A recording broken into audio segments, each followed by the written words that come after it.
مرغی کے پنجے کھانا اور ان کا سوپ پینا جائز ہے، کیوں حرام، کیوں وجہ؟ کوئی وجہ ہوگی نا، حرمت کی کوئی وجہ نہیں، اس لیے کہ پنجے بنیادی طور پر اس کے پاک ہے نا، جانور پاک ہے۔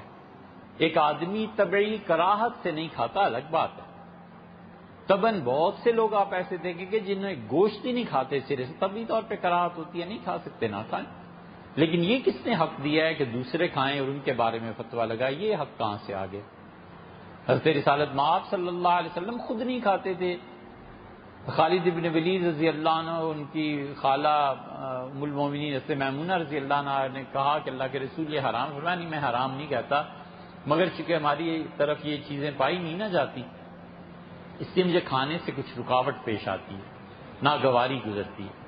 آپ کا دسترخوان آپ کے سامنے بیٹھ کے لوگوں نے کہا، کسی کو کچھ نہیں کہا۔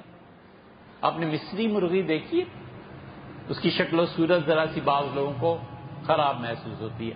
اب مصری مرغی ہے، اس کا کھانا جائز ہے، درست ہے، کسی کو اس کی شکل کی وجہ سے کراہت آتی ہے، نہ کھائے۔ لیکن یہ تھوڑی ہے کہ دوسروں کو فتوی دیتا پھر۔ فتویٰ خواہش پہ مبنی نہیں ہوتا، وہ اللہ اس کے رسول صلی اللہ علیہ وسلم کے قانون پہ مبنی ہوتا ہے۔